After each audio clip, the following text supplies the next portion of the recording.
pense que je suis hyper obsessionnelle, on est bien d'accord, ça se voit, j'ai une espèce d'obsession de la perfection, il n'y a rien qui dépasse, il faut que ce soit toujours symétrique, il faut que ce soit toujours parfait.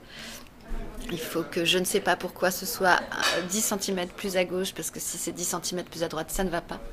Donc je ne peux pas dire ce que je déteste, mais je sais que j'ai des espèces d'obsessions comme ça. Je suis hyper méchante, j'oblige les acteurs à ne faire aucune élision. Je déteste les élisions, voilà c'est ça. Surtout dans les textes contemporains. Je les oblige à respecter la ponctuation. Je les oblige à savoir leur texte au cordeau parfaitement. S'il y a un mot qui va pas, je vais les faire chier. Je connais le texte par cœur au bout d'un certain temps, donc je peux même leur souffler le texte sans l'avoir sous les yeux. J'ai des obsessions sur le texte, où il faut que ce soit parfait, sur l'espace et la lumière. C'est pareil, c'est un peu... Je travaille avec Kelly Glebars qui a des propositions hyper fortes comme ça, parce que moi toute seule je ferais rien, je ferais un plein feu noir. Donc je m'oblige en fait à travailler avec des gens comme qui vont qui vont m'emmener vers autre chose, parce que voilà, des gens en qui j'ai confiance en tout cas. Oui, j'aime pas trop quand la lumière se voit. Alors je pense qu'elle se voit en fait dans le spectacle, mais paradoxalement j'aime pas trop que ça se voit. Que j'aime pas qu'on voit les changements, qu'on voit ou alors qu'on les assume complètement. Alors du coup, comme voilà, ça m'angoisse, du coup, je fais beaucoup de lumière maintenant. Voilà, j'ai peur du son. J'ai très peur du son. Le son au théâtre, c'est un truc, c'est pareil, je trouve souvent que c'est toujours, voilà, ça m'angoisse. Je trouve toujours que ça gâche un truc. C'est un truc qui me fait hyper peur. Donc c'est pareil, j'en fais beaucoup pour. Là, du coup, depuis quelques spectacles, j'en fais beaucoup.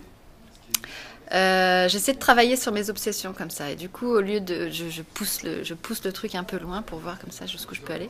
Il y a des trucs que je supporte pas.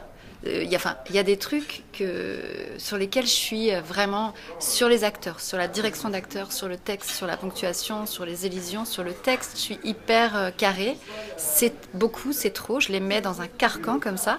Et c'est hyper tenu, tout ça. Et en même temps, il faut que ce soit des acteurs qui jouent, parce que sinon ça marche pas. Si c'est des acteurs qui sont trop scolaires, qui vont trop dans mon truc, ça fonctionne pas.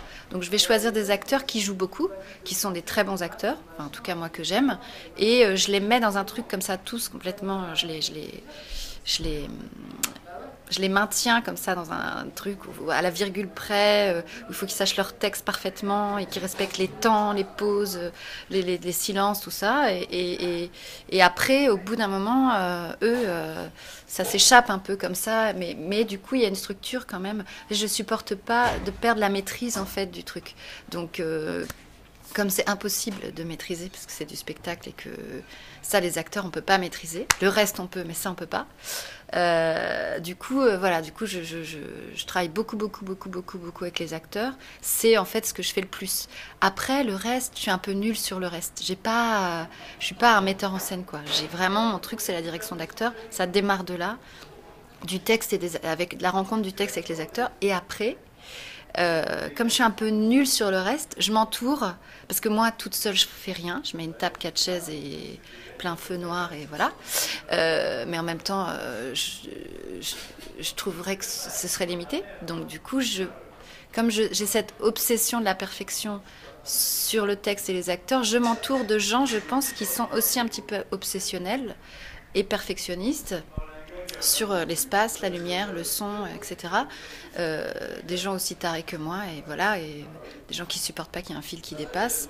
Donc comme ça, je peux aussi déléguer comme ça une partie du truc, parce que je sais que voilà, il y a cette obsession commune qui va faire que l'objet, ça va être quelque chose de maîtrisé. Voilà, après, il faut que c'est très précis, même au niveau de la lumière, du son, tout est très précis, tout doit être... surtout le son comme ça, presque on l'entend pas arriver, on ne sait pas d'où ça vient. Il faut, voilà, j'ai du mal. Là, par exemple, sur ce spectacle, Lucas qui a fait le son m'a fait des propositions pendant la répétition que j'ai enlevé au filage. C'est trop, c'est pas possible, c'est trop, on peut pas faire ça, c'est trop, il y en a trop. Je lui ai fait tout enlever, et puis au fur et à mesure des représentations, je lui ai fait tout remettre. Donc, et c'est comme Kelly sur la lumière. Alors, Kelly, ça fait plusieurs spectacles que je fais avec elle. Donc, elle a l'habitude, donc elle me fait des propositions hyper fortes comme ça. Au début, comme ça, ça me rend malade. Je me dis, non, c'est pas possible, il y en a trop, il y en a trop. Et, euh, et au bout d'un moment, j'accepte la proposition, en fait. Mais du coup, maintenant, comme sur le premier spectacle, j'étais complètement angoissée. Puis maintenant, comme on a l'habitude de travailler ensemble, je la laisse aller au bout de ses propositions. Je vois jusqu'où je peux. Voilà, et au bout d'un moment, je, je me laisse faire, quoi. J'aurais pu faire de la musique, mais j'étais trop feignante. C'était trop dur. Il fallait trop travailler. Et non, ouais, je sais pas. Des maths, j'aurais pu faire des maths aussi. Ah si, j'aurais pu faire des maths. Ça, j'aurais pu, ouais, j'aurais pu faire des maths. J'aime beaucoup les maths.